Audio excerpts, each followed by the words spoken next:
Okay, good morning, everyone. I would suggest that we start the panel. It's 10:35 a.m. New York time. I realize some of you are in other time zones, so good afternoon, good evening. I would like to welcome you all to this panel on international organizations in the digital age.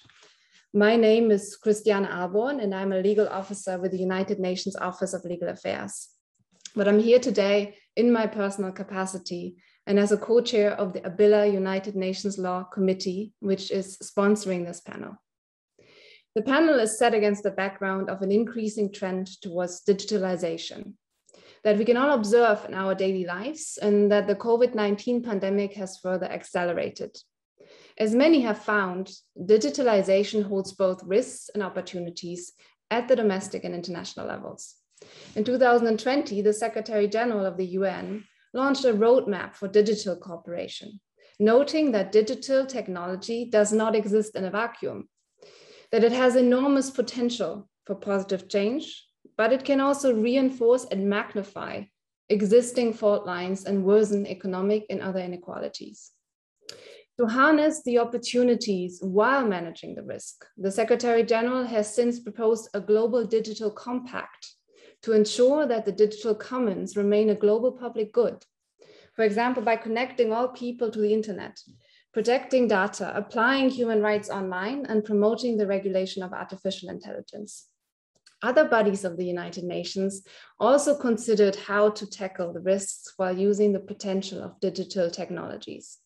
At the level of the UN General Assembly, member states have discussed how norms of responsible state behavior and international law apply in cyberspace in the form of different groups of governmental experts already since 2004, actually, and more recently also through an open-ended working group that included all UN member states. And earlier this year, the Security Council held its first dedicated discussion on the impact of emerging technologies on international peace and security. The Council's members agreed that new technologies are a double-edged sword. It may contribute to and aggravate conflict, but it may also have the potential to promote conflict resolution.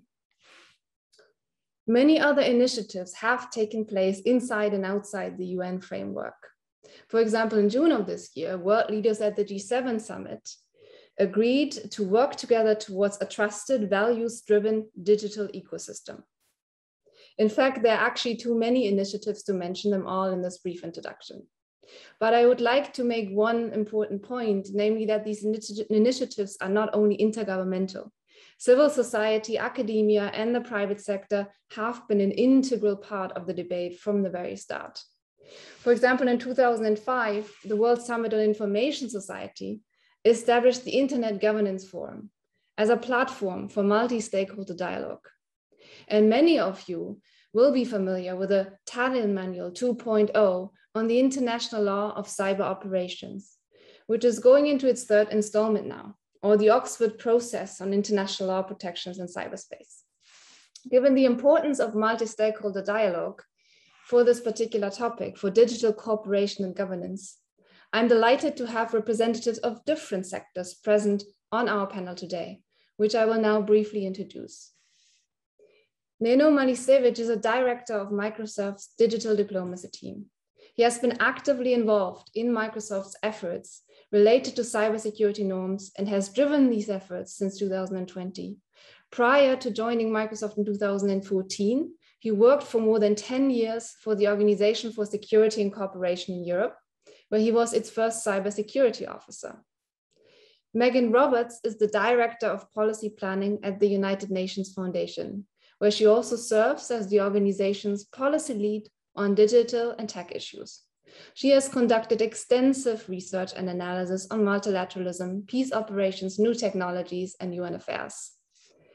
Dr. Eniken Tick is Executive Director of the Cyber Policy Institute in Finland and Associate Researcher at the Erika Strehn Institute of Helsinki University. She's been part of developing Estonian data protection, public e-services, and cybersecurity legislation, and she was a member of the team that started the NATO Cooperative Cyber Defense Center of Excellence.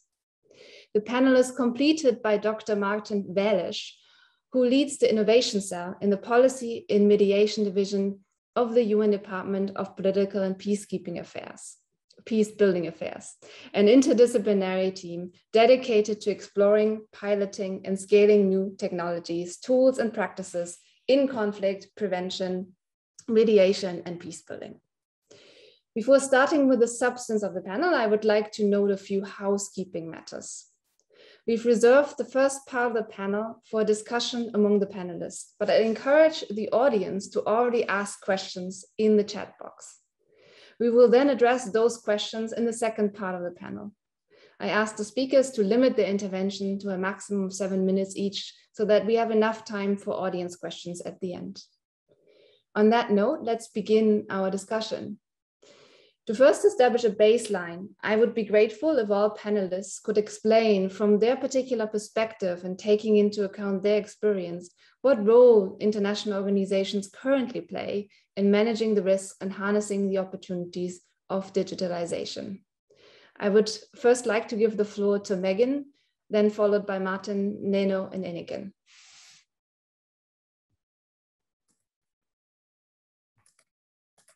Thank you so much, Christiane. It's a real delight to be here with this fantastic group and for what I'm sure is going to be a really interesting discussion.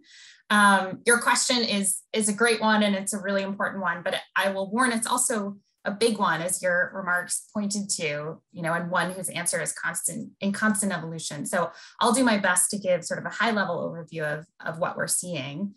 Essentially, really over the past 5 years, we've seen these issues, realizing the opportunities of digital and new technologies and mitigating their risks, just really shoot up the priority list across international politics and multilateral settings. I think we all know why and are clear on why. Digital and new technologies are offering incredible opportunities and have become ever more central to political, social, and economic life, especially, Christiane, as you noted, during the pandemic.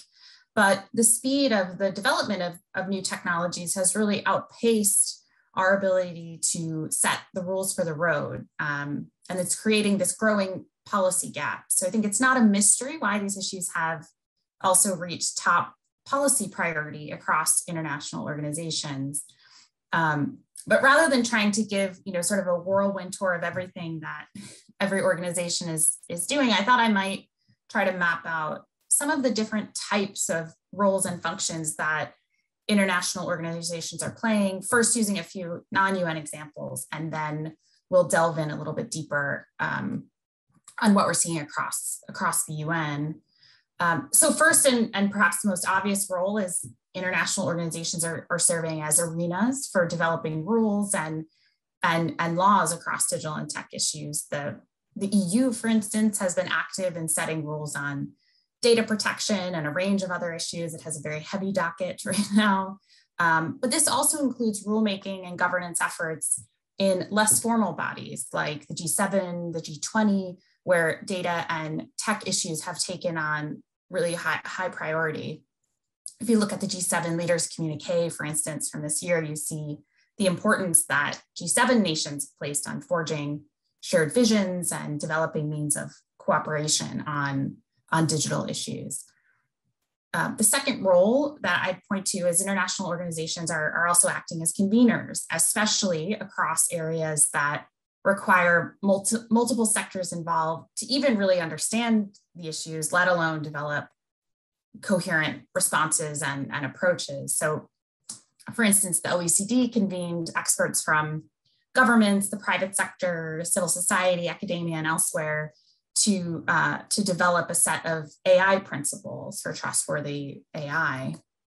A third role that I point to is international organizations are acting as data hubs and knowledge leaders, so helping the world better understand the state of digital and tech issues.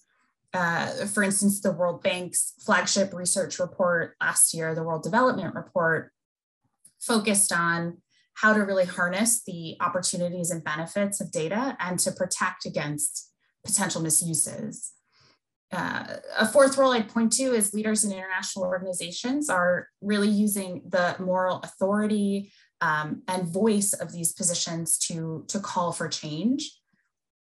And this speaks to ensuring that agreed norms, principles, and rights are translated to the digital age, and keeping these agreements and these protections at the center of discussions on harnessing the benefits of digital and new technologies. And fifth and finally, international organizations are playing a really important role as innovators and adapters of digital and new technologies to better implement their own mandates and deliver their work. And then just looking at the UN, we really see the United Nations playing all of these roles across its work. This is both because member states see these issues as high priority, but also because the Secretary General himself and UN staff, have really elevated these issues. So clearly the UN is an arena for rulemaking. Information security issues have been on the agenda of the First Committee of the General Assembly for almost 20 years, with a new open-ended working group on cybersecurity agreed and launched this year. On human rights, the Human Rights Council has become more active on issues of privacy and how digital technologies are affecting human rights. There's a lot of work in the General Assembly and elsewhere on how to harness the benefits of digital technologies for sustainable development. Many other UN entities are also engaged on digital policy and rulemaking issues, from ITU's work on standard setting to UNESCO's work on AI ethics. The UN also plays a really strong role in convening critical actors across sectors. Christian, you mentioned the Secretary General's roadmap on digital cooperation, which was released last year and was really his vision for how the world can harness the benefits of digital technologies and protect against their risks. And it's quite deliberately multi-stakeholder. It really brings together and sees roles for governments, the private sector, civil society, and others. The UN is also acting as playing this data and knowledge hub role in many ways across the system. The SG's roadmap also provides this high-level overview of the current state of digital and tech issues and some of the most pressing questions. But from mapping global connectivity to analysis and research on the way new technologies are affecting human rights, we see UN actors also serving in this data and really knowledge role. And I'd say this also includes supporting countries and other actors in their own digital transformations and supporting their own capacity development. The Secretary General and other UN leaders are regularly using their voice and the moral authority of the office to push for collective action to guard against tech's biggest risks. So the SG has repeatedly called for a ban on lethal autonomous weapon systems, for internet access to be a human right. And he's warned against the growing risks of digital fragmentation and digital sovereignty approaches. The High Commissioner on Human Rights has also been quite vocal on digital risks to human rights. And then finally, there's just really this explosion of innovation, piloting, and experimentation across the UN in terms of how the organization can use digital tools to better deliver, to better communicate, and to better measure its work. I'm sure Martin will talk about his incredible work at DPPA, and there's lots of other examples, but I think I'm at time. So I'll stop there. And this is just, sort of a treetops overview of some of the functions and roles we're seeing. Thanks. Great. Thank you so much, Megan, for giving us such an excellent taxonomy, I think, of what international organizations and particularly the UN is doing in this field, and ending with a perfect segue into what Martin might say. So I'm giving him the floor.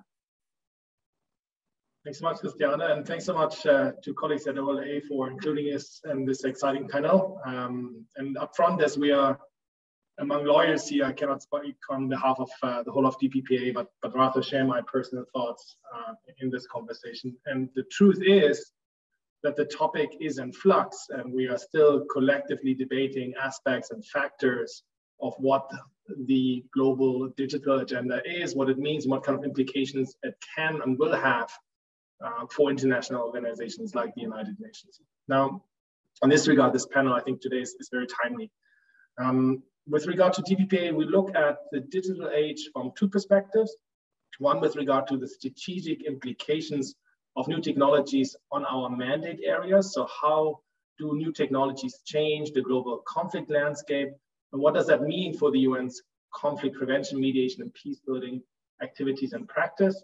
And the flip side to that is our increased engagement when it comes to new technical efforts to identify, acquire, and implement digital instruments that make our work more effective, more efficient, especially when it comes to political analysis and our work on digital diplomatic dialogue, I would call it. Now, on the first part, Christiane has already alluded to that, the digital domain has really been under threat. And take the example of COVID-19, where we have seen an increase of the risk of weaponization of the digital commons, notably, for instance, authoritarian states restricting access to the internet under the narrative of national security or the need to fight misinformation. And we've also seen cyber attacks, including on hospitals and laboratories, testing for the virus. And likewise, the securitization of this cyberspace and kind of increased surveillance as well has restricted fundamental human rights. And that bears new conflict potential as well. And we have seen, for instance, a number of government-imposed internet blackouts that have been limiting the flow of information on health measures, movement restrictions, or other critical guidance. And so important is that we are mindful of the shifting global digital landscape. And in that regard, we have expanded in DPPA our capacities to unpack those new dynamics, run simulations, for instance, or sensitize UN envoys and peacemakers for those advanced, complex digital circumstances. Now, the other side to the story is that we are promoting the use of data and new technologies to better deliver on our mandate when it comes to prevention, mediation, and peace building. A few examples here from our work.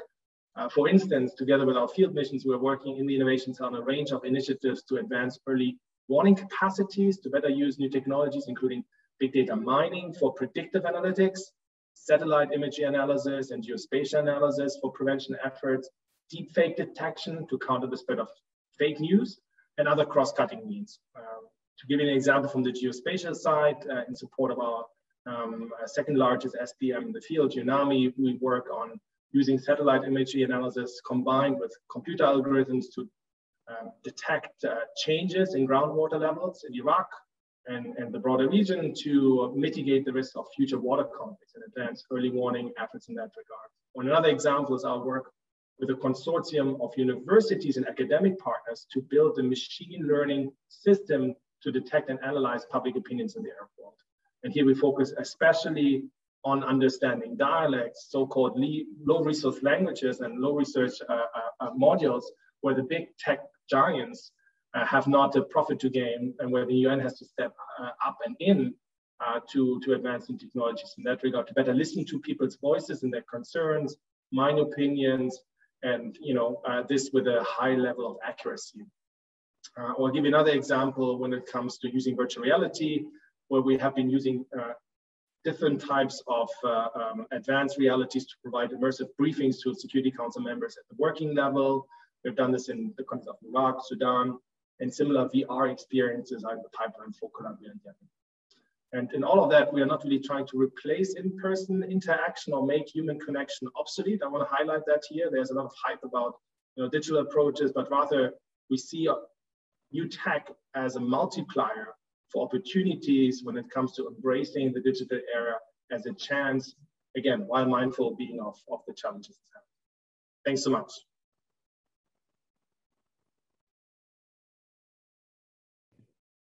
Thank you, Martin, for giving us a brief overview of what seems to be many activities that are relevant in this field. And I appreciate that you kept it short, but I hope that the audience might go to your website on the Innovation Cell and have a look at what DPPA is doing, because it's really fascinating. I mean, there's a whole world out there of what is possible with new technologies.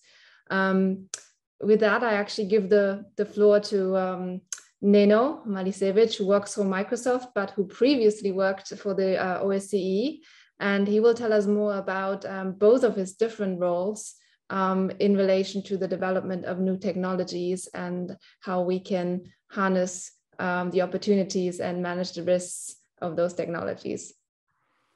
So thank you very much, Christiana. It's a pleasure to be part of this panel. Thank you for inviting me. As you can hear, I managed to catch myself a nasty cold. I blame my youngest who brought it back from kindergarten. So I don't usually sound quite this odd, but I do hope that my voice will hold. So please bear with me.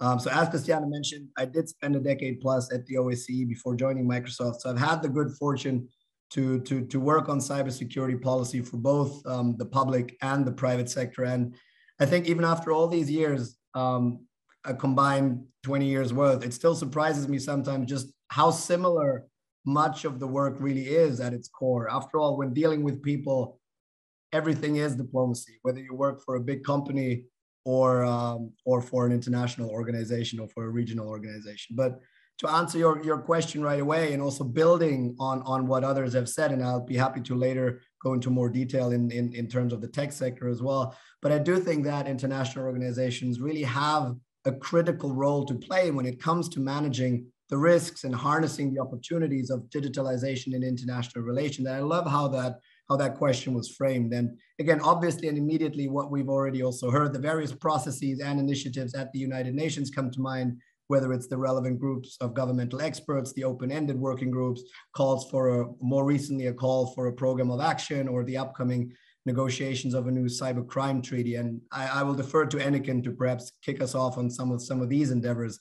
But what I do want to focus on a little bit more is this idea, as we've also heard from Megan, that international organizations really are critical in terms of venues for multilateral discussions and negotiations. And I feel this applies to both the global conversations, as we would see at the United Nations, or on the more regional level, as we would see at the OSCE or various other regional organizations across the globe. And even though entities like the UN or the OSCE, including during my time there, would receive their fair amount of criticism, I do think they are absolutely essential for exactly this purpose, the fostering of multilateral discussions and negotiation. And as somebody who spent quite a bit of time coming up with and negotiating possible confidence building measures and consensus agreements in the OSCE, I feel I can confidently say that there is no substitute for actual real discussions and negotiations in this space and among states. And international organizations really provide a critical venue for them,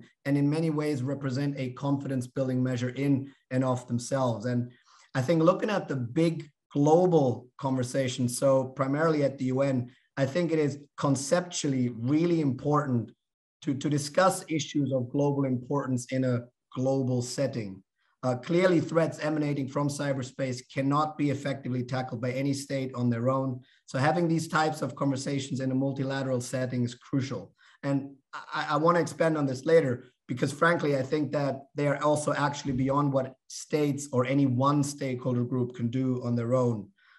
That said, and perhaps as an intermediary step, the other big added value, and this applies in particular to regional organizations such as the OSCE, is that they often provide a place to test the waters, so to speak. So to discuss certain topics among a group of countries before they are then elaborated further in a bilateral setting or at the global level through the United Nations.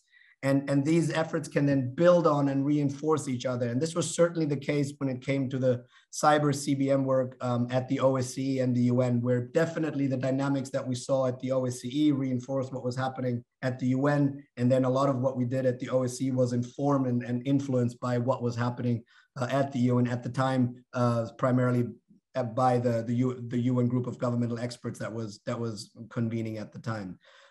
So I feel that there's a really interesting dynamic between international and regional organizations that plays a key role in this space. In the interest of, I'll expand on this a bit later, but in the interest of time, I'll leave it at this for now. But I would later in particular also look forward to chiming in on what international and regional organizations should consider doing going forward as well. So thank you, and back over to you, Christiana.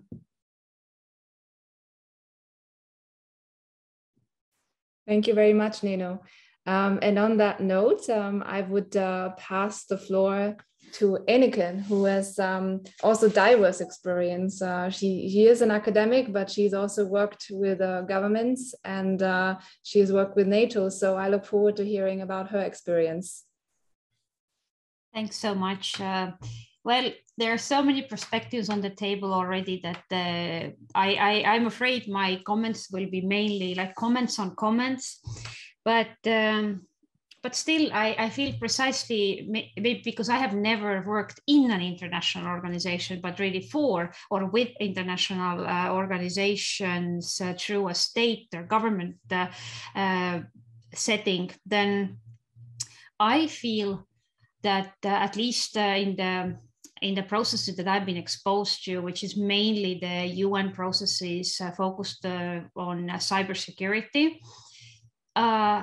it is still very much dominated by states, individual state agendas on how well these organizations as platforms or as settings are utilized. So instead of going to what I think Megan really nicely portrayed and Martin also further explained, how international organizations really themselves relate to these threats and opportunities.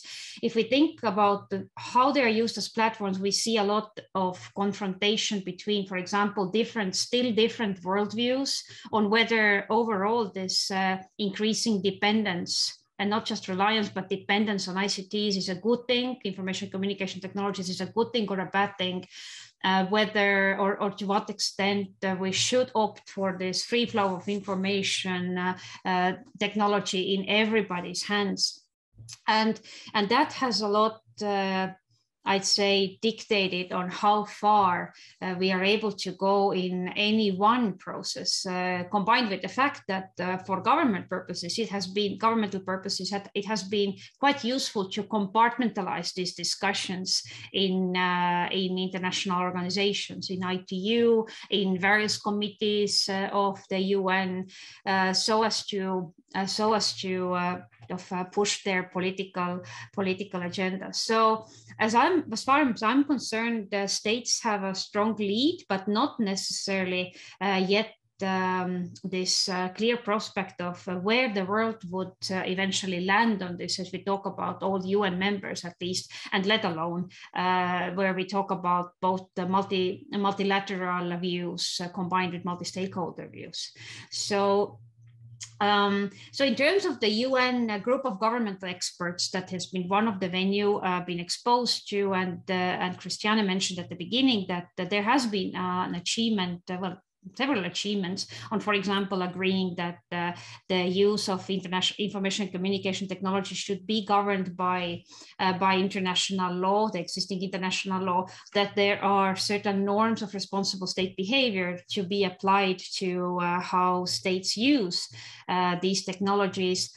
But at the same time, we can also say that everything that has been achieved is relatively still abstract and generic and can be implemented at national level still in rather different ways, which of course is characteristic to a lot of consensus that has been achieved on international platforms, which, and I'm going to go to that also maybe later in this panel, and I hope we will discuss what could be done better, because I'd say that the potential of all these properties and features that Megan mentioned hasn't been really fully utilized. And then I just picked up some thoughts. Well, I already mentioned that there maybe hasn't been enough of this multi-stakeholder approach to all of this, because if we now think about the world, and let's say Nordic countries that have like near 100% penetration of ICTs, and then many other countries that still, well, don't have sufficient access to electricity, and the world average on internet penetration is still around 60%, then with this, it becomes super important how well we can not just bring together or convene, but really listen to and reconcile these views from different stakeholders. And I'm not sure if Nino brought it up. I maybe missed that point, but if we think as simple issues like supply chain, then governments and the private sector are quite of different minds of how the supply chain security is to be achieved. And in these conditions, it's clear that any international solution or guidance remains super abstract. I think I'm gonna. Oh, one more thing. So there's another UN process that I have actually not been much part of, but I've been following, and that is the open-ended working group. So unlike the UN group of governmental experts, which has been this closed expert group with initially 15 states, then 20, and eventually 25 states sending their experts to the conversation, then really in the past 2 years, we have had a multi-stakeholder engagement, in a sense that the civil society and the private sector had access to this discussion in an open-ended working group, which has featured all UN member states. And one thing that I think this has achieved is this understanding that where we all are around the table, individual agendas become more difficult. So I would really celebrate the outcome of the open-ended working group, precisely because it has had to be, yes, maybe not less abstract, but then again, more clearer about how international, like these basic values, what we have already agreed, how it plays into cybersecurity, and an understanding that it's not just about security, it's about human rights, it's about our economies. So, but we're only beginning that understanding as a group. Thank you.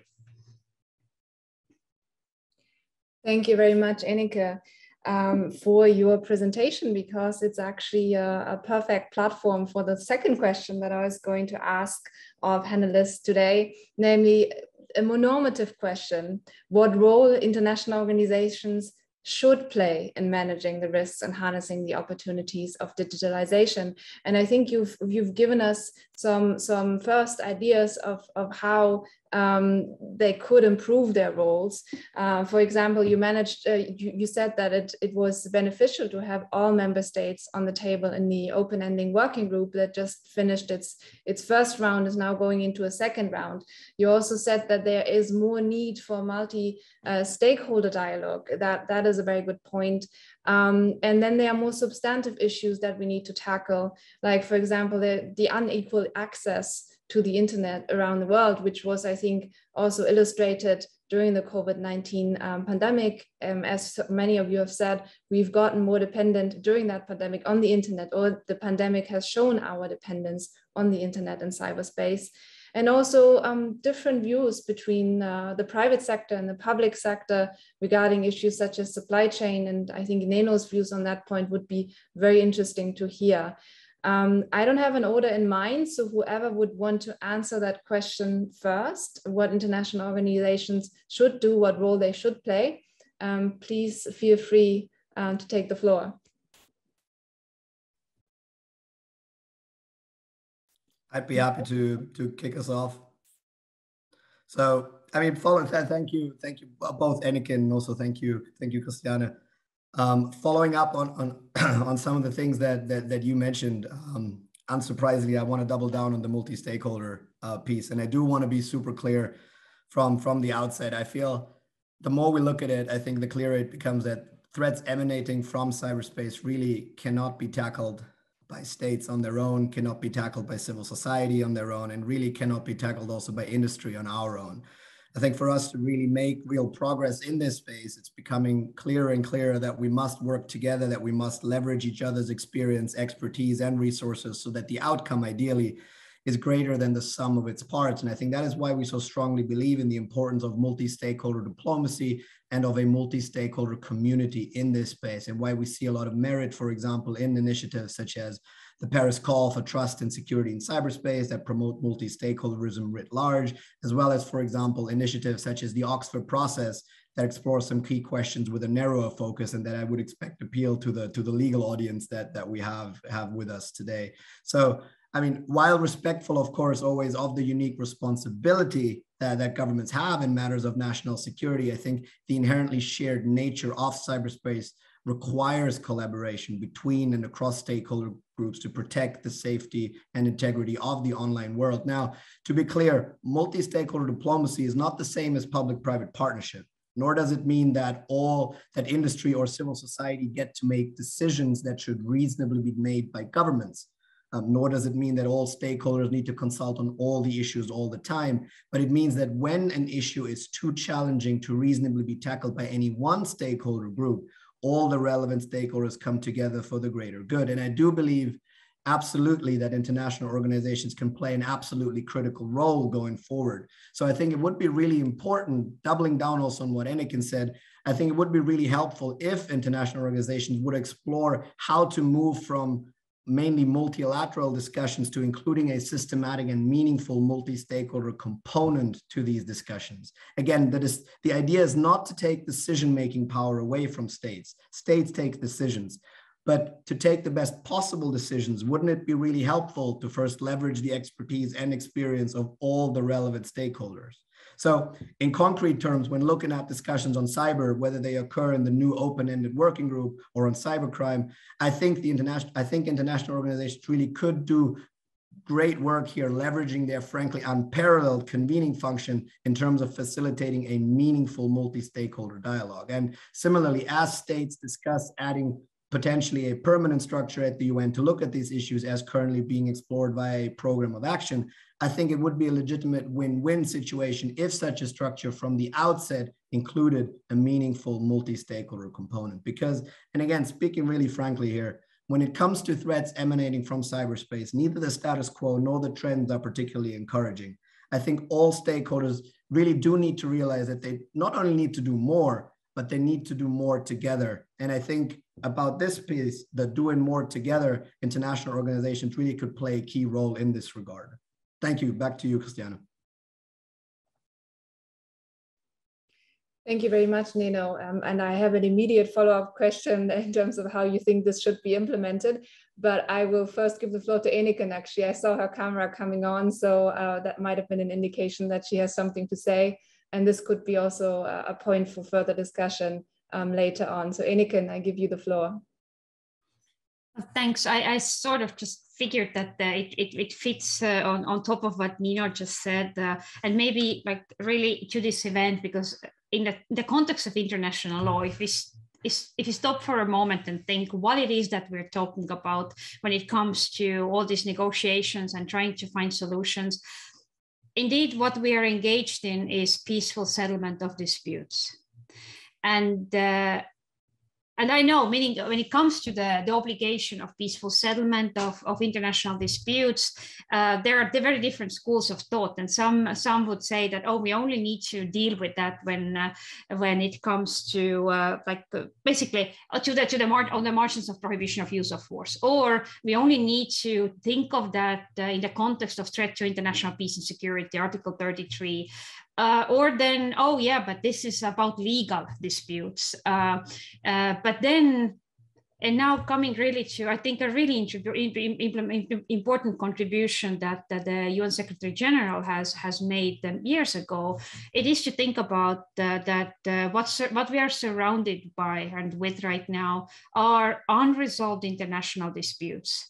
And we have a myriad of platforms, expert processes, administrative procedures that should help us refine, articulate, sit down and really look at our differences and mitigate them so that we don't have to face the severe consequences. As international organizations have been part or under cyber attacks, as states like reaching for responses instead of prevention.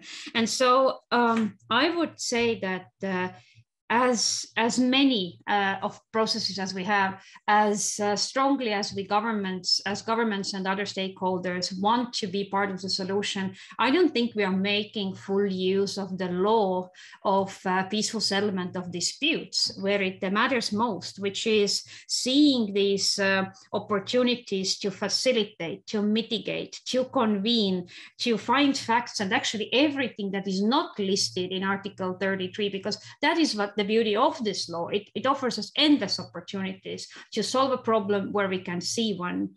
And in this process, I think both international organizations and their entities and every one of us should be prepared to realize that this is how we all benefit eventually from this technology. And on the other hand, this is also where we will have to make concessions, each of us, simply because we will never be all in the same place.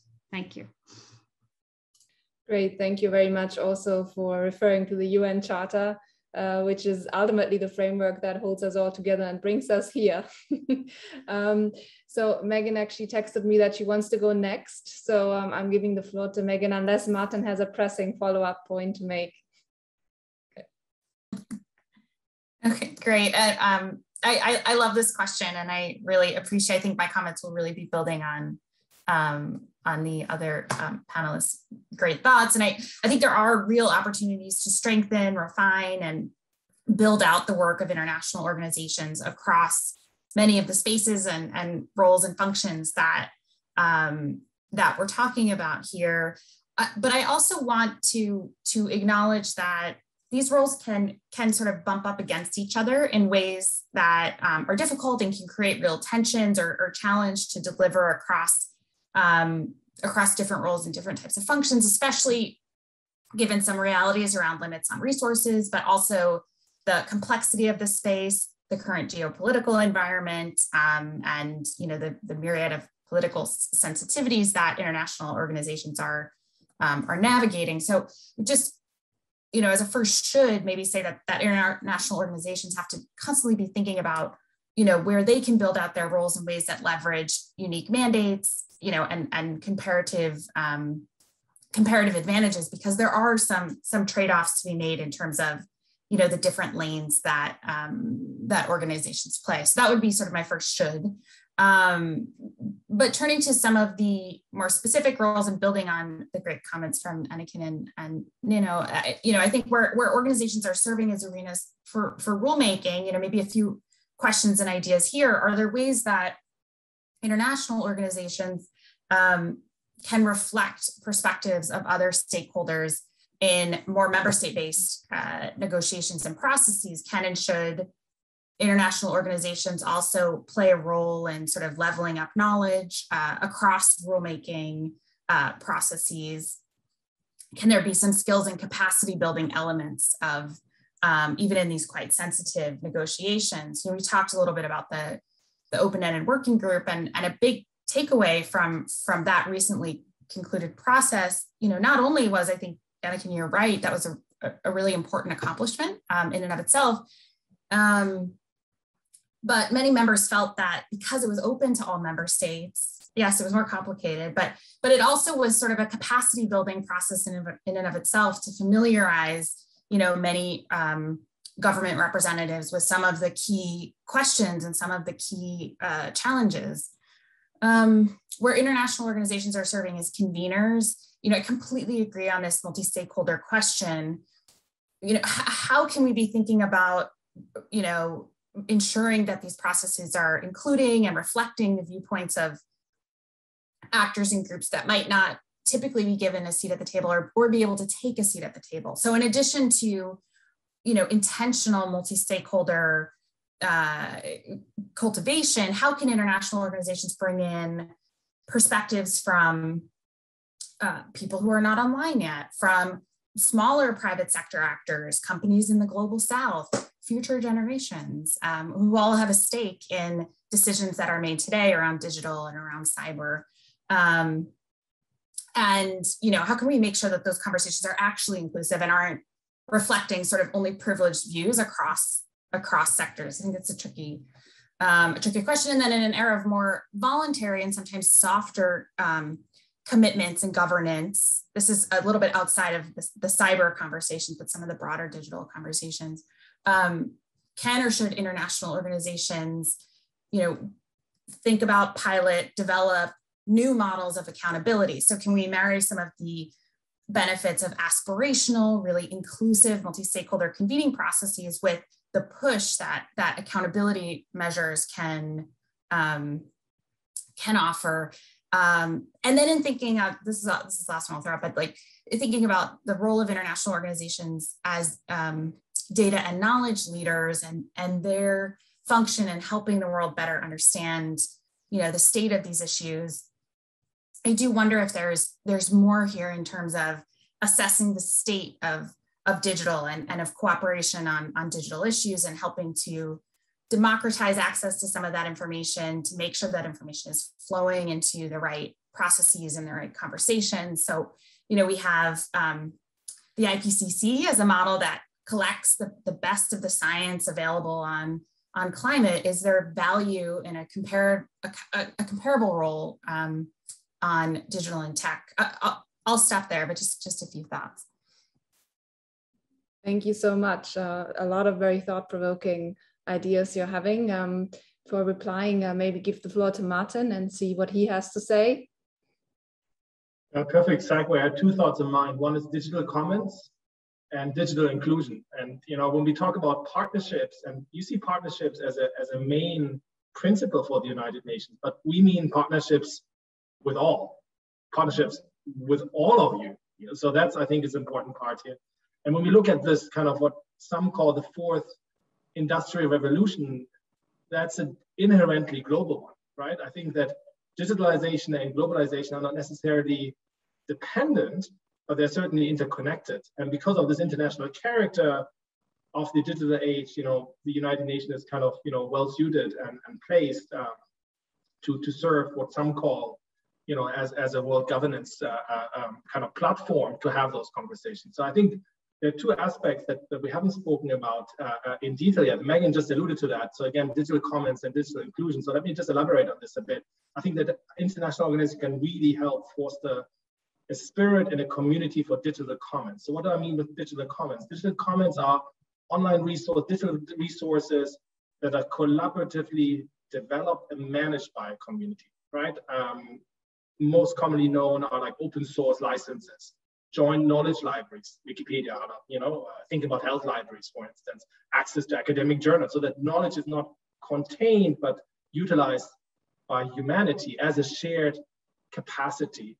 And I think COVID-19 has taught us a lot in this regard when it comes to exclusion and inclusions and digital commons, where particularly global use of data and aggregated knowledge to fight the disease for decision-making and emergency response has become so critical. I think that was an eye-opener that, we face global challenges and they cannot be solved.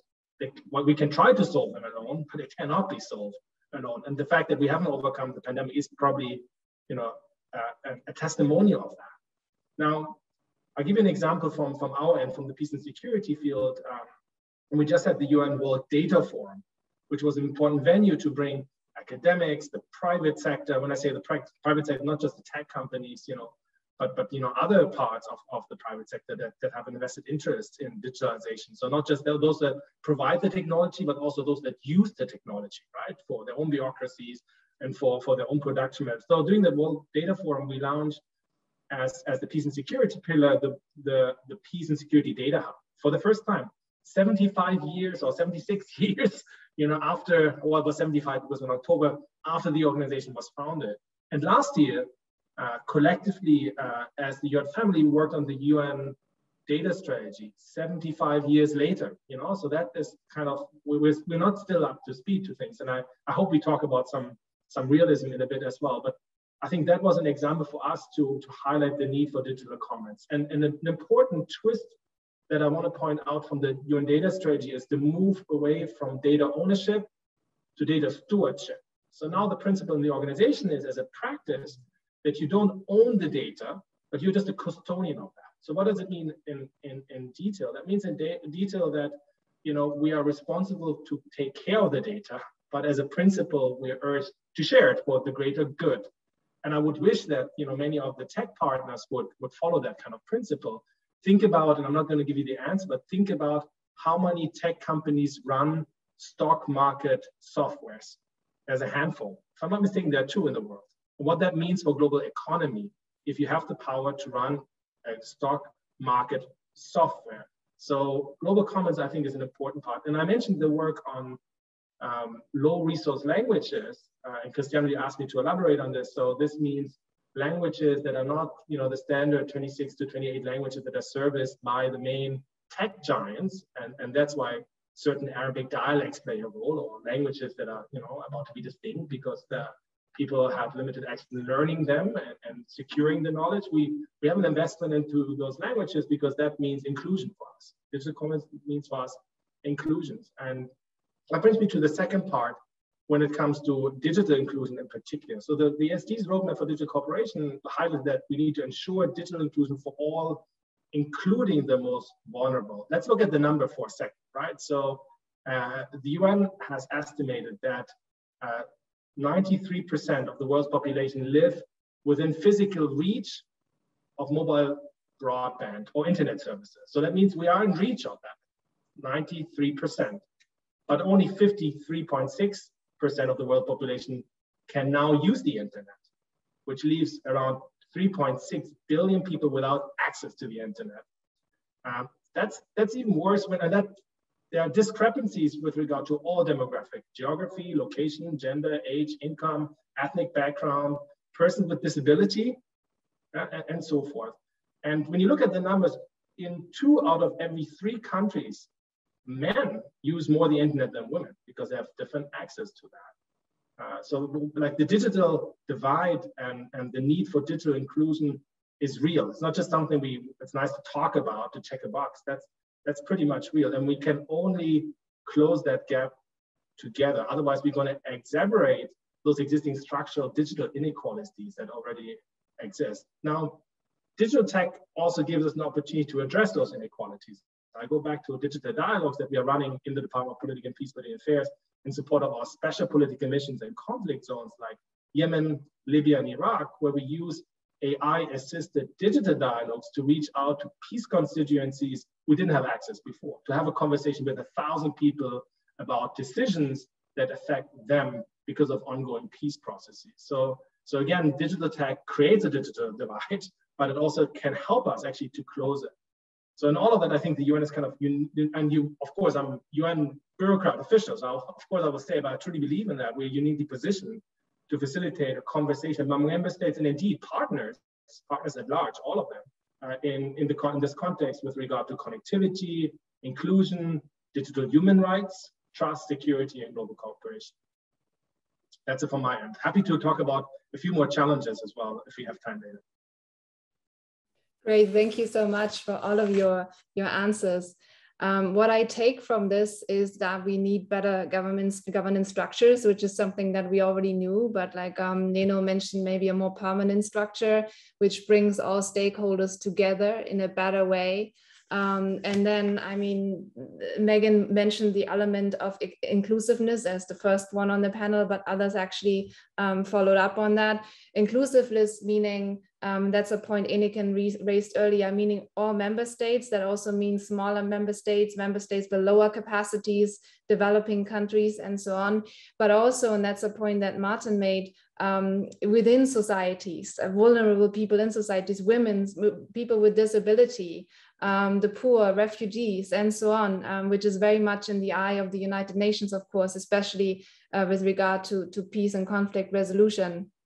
A better governance structure might also help us to really see and ensure that digital technologies are global commons, and to make sure that this is not changing, and how to ensure, for example, that better data are obtained and that data can be utilized in their best way to achieve, let's say, the principles and purposes of the United Nations, to go back to the UN Charter.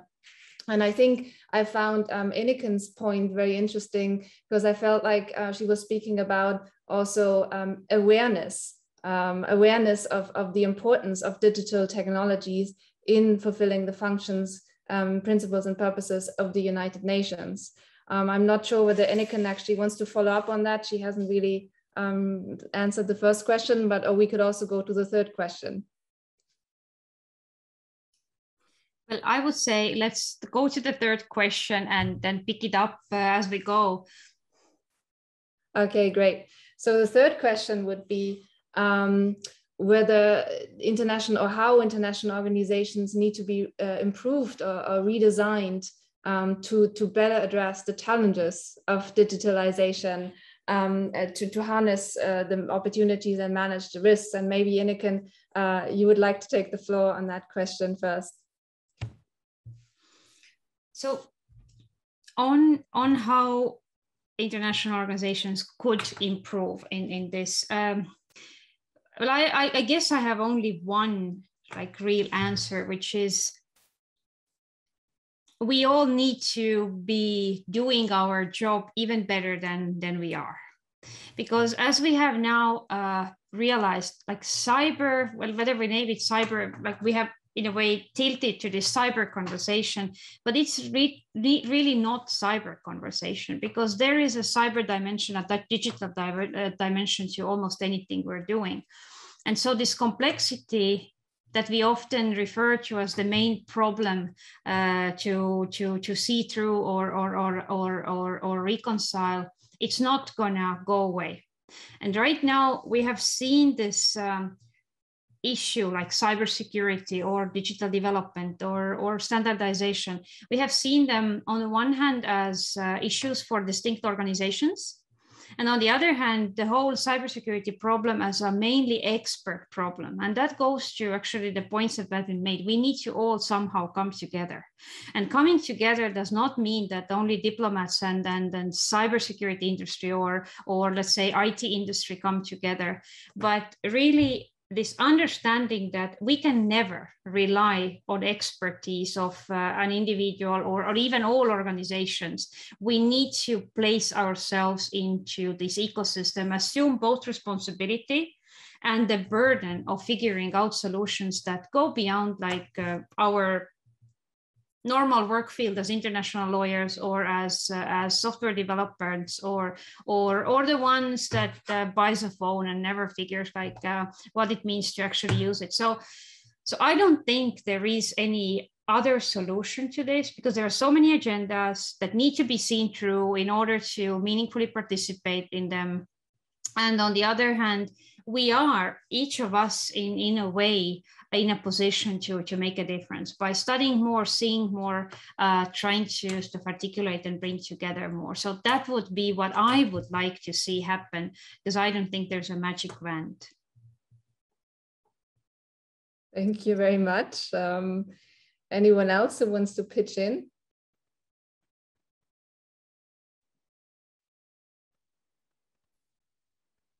I'm happy to. Sure. So I'll get to the third question first, but then depending on whenever you'd like me, you had you'd asked me earlier as an immediate follow-up to what I had said earlier, what implementation of some of the things that I talked about might look like. So I'd be happy to chat about that too. So you just prompt me when you'd like me to do that. I think to answer though your third question, and again, as this is not an abstract question to me. This is, I worked in that world for more than a decade, long enough to understand that for international organizations to change, the number one thing that is needed more than anything else is political will.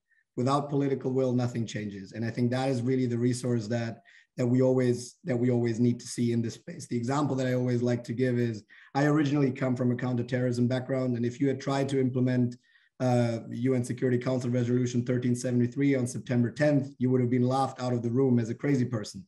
But after the 9/11 attacks, the political will, unfortunately triggered by a catastrophe, was there. And I think in a lot of the work that I think all of us are doing in this space is to try and push for things ideally before there is a cyber event of dire enough consequences that would create the political will outright. So, but let's just acknowledge that the number one resource in that is needed to facilitate change in that world is political will. I think leaving that aside, ideally, and a bunch of you touched on this, and I really also want to double down on the capacity building point that Megan, mentioned. I think and the stuff that you also mentioned in your intro, Christiane, I think more resources, more staff, more skills in that particular field for international organizations is something that would absolutely be critical, to just have more people, dedicated people, work on these issues, ideally in a manner and in a format that wouldn't require them to renegotiate political mandates every couple of years because the mandate of a particular work stream just ran out. Because again, speaking frankly, whenever international organizations discuss the mandate of a group working on a particular field, that always opens the door for political negotiation. It's always a tricky conversation to have among states. So that's why I think conceptually it would be a really good idea to have a permanent mechanism, whatever that ultimately ends up looking like. But again, something that wouldn't need to renegotiate its mandate every couple of years. And then again, just to close that circle, in all of this work, I think what would be beneficial, again, never taking the decision-making power away from states, would be some meaningful involvement of civil society and industry in these conversations. And what this might look like, the open-ended working group was mentioned, and I do want to specifically, the one that just concluded, I do want to specifically call out and highlight the work done by, the chair, Ambassador Lauber, and his team, who went out of their way to be transparent and allowing the multi-stakeholder community to provide input and into the debate. There was one so-called intersessional meeting that was held where the multi-stakeholder community could provide input, which was great. This is a great start. It's not enough. I think it's not enough to just have one meeting where you can then provide input. There should be something where you could, on a more continuous basis, do that. And one of the outcomes that we've seen, and I think that is the last thing that I'll say, is that other governments, such as the government of Canada and Australia, and we supported that endeavor as well, created a mechanism called Let's Talk Cyber that brought together this type of multi-stakeholder consultations, and with the aim of facilitating that kind of a conversation, then feeding it into the open-ended working group negotiation. I think that's just, as an indirect mechanism, I feel that that's something that could work, but it's something that's real, and it's something that we're definitely still continuing to support, along with Australia and Canada and others.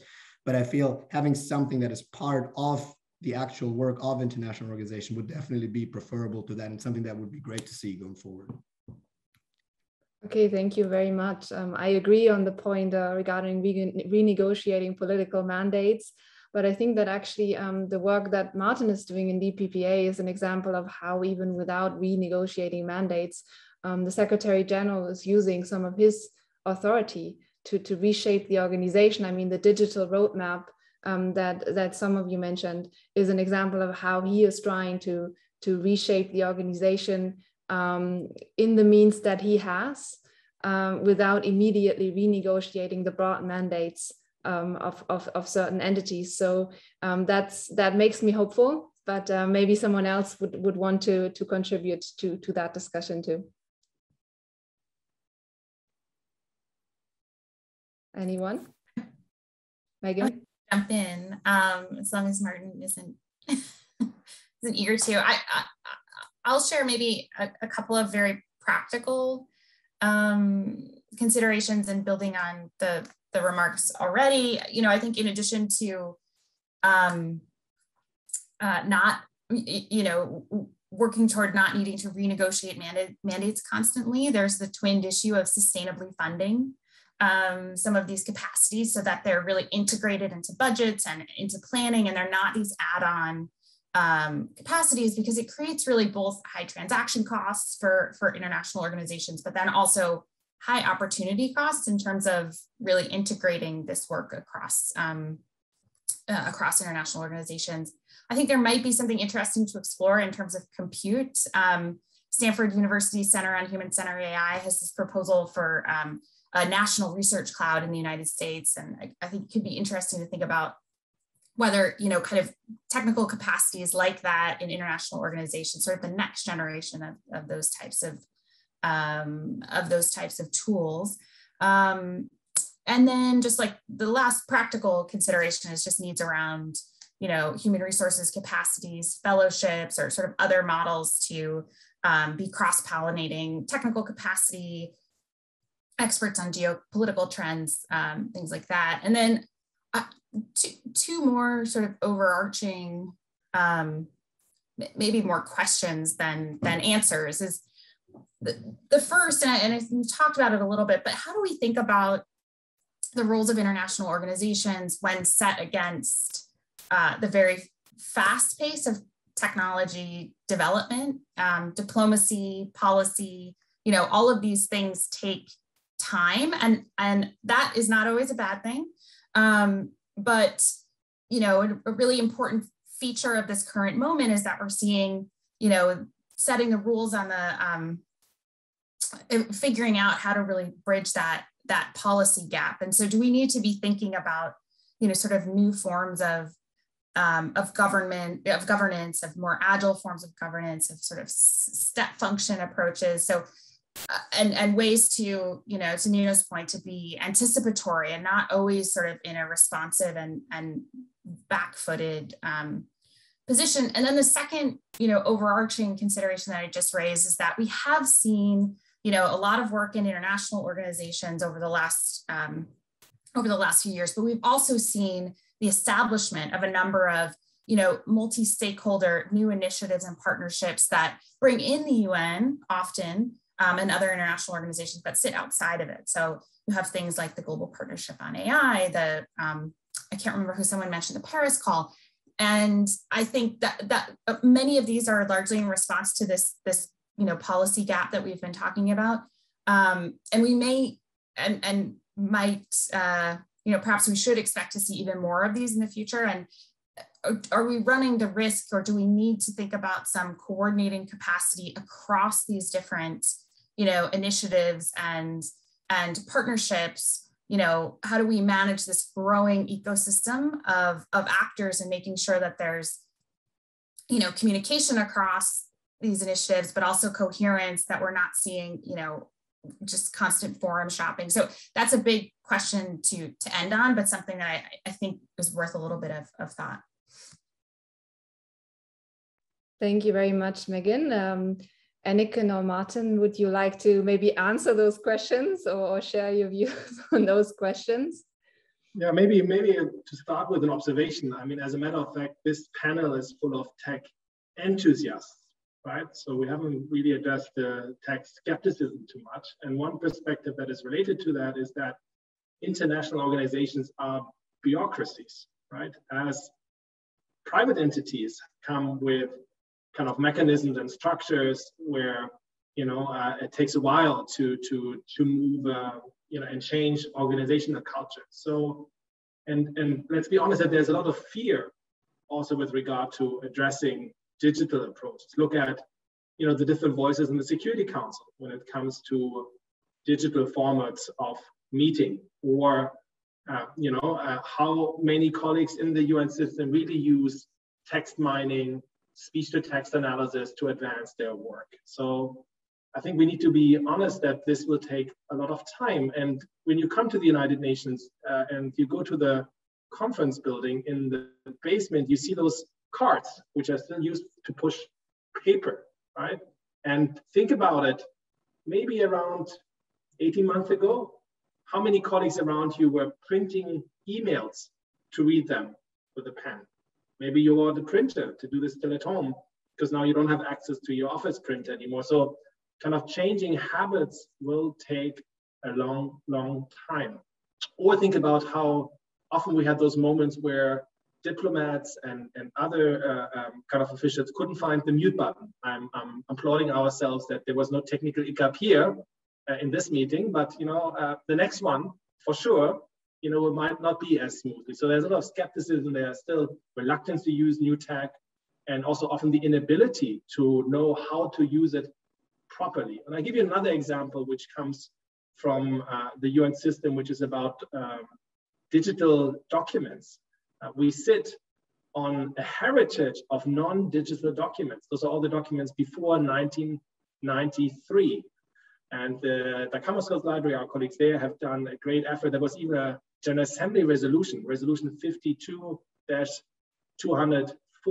in 1998 that instructed the Dacama Skills Library to digitalize fragile UN documents, to maintain international law and maintain the history and the practice of the United Nations. So we are still not quite there yet. And there's a lot of skepticism among many member states still in that context. And one comment I wanted to add here in terms of resources, I think we need to move, and I'm saying this in my personal capacity again, I think we need to move away from this obsession with just doing more with more. Take the example of the Cirque du Soleil. In the Cirque du Soleil, they included drone artists. So instead of abolishing kind of the tradition of circus because of animal rights and different ways of how we address the circus as a form of entertainment, they retrained their people. They hired a new job profile. So it's not that people are going to lose their job. They're just going to do different things. So that we need to do more with more. We will do more with maybe the same resources we have at hand, but just utilizing them differently. We won't spend the money on printing documents to that extent anymore, buying folders, but buying smart hard drives for a different coin to maintain that. And the last point maybe on partnerships here, because that came through, and I'm very happy that Cristiano, you brought together kind of both sides of the conversation. International organization representatives, foundations, and the private sectors. I think we need to really increase sincere partnerships. Take the example of Microsoft. We are consumer of Microsoft products. Outlook, everything runs on Microsoft in the United States. We pay for that. We pay a good dime for that. The member states pay for that. So how can we foster partnerships where we have a sincerity by using available technology, emerging technology to the maximum of good for humanity? That would be something we would greatly like to see, where this is a fair transaction with mutual win-win. Thanks. Back to you, Cristiano. Thank you very much, Martin. And also in my personal capacity, I agree with everything you said regarding how we could improve our work as international civil servants. I also observe a real difference between what the Secretariat does as opposed to the funds and programs, who seem to be a bit more agile in using digital technologies. I know we're very short of time, but I'd like to give the floor to Iniken too, in case she would like to contribute to this discussion and maybe say some final words. Well, thank you. And I'd say it, like everything that was brought up made me think even stronger that we are in this weird transition period, right? Where we're transitioning, or we're actually dying to decide whether to transition from the analog world into almost fully digital. And part of this transition is that we need to rely on somebody else to help us with a lot of this. But even though there are like this 3 billion people who don't have this technology at their fingertips, there are these 5 billion that do, or around 5 billion that do, and that means that we each need to place ourselves into this ecosystem in new shoes. And these new shoes, like in this transition period, it requires us to go through all this fog, to try to connect these dots to each other, and then figure out how we can best support the agenda, take it forward. It's funny to think that I don't have like another vision of like this magical, like, so maybe some other organization would help, maybe like additional workforce for them. But I think it only prolongs this period that we really reach and understand the function of self-help in all this, every one of us. And I only hope that this panel and this discussion has made it clearer for all of us how we can take this conversation and this extremely broad and messy agenda to even a step closer to seeing it through. Thank you so much, Iniken. Those were the perfect final words. I mean, we didn't come up with a magical wand, but I would like to thank our panelists and the audience for participating in this thought-provoking multi-stakeholder dialogue in a mini format on the role of international organizations in the digital age, for talking IOs and cyber, so to say. I'm also grateful to ABILA for hosting this dialogue, and I'm sure that we will continue the dialogue in one form or another in the future. Thank you very much.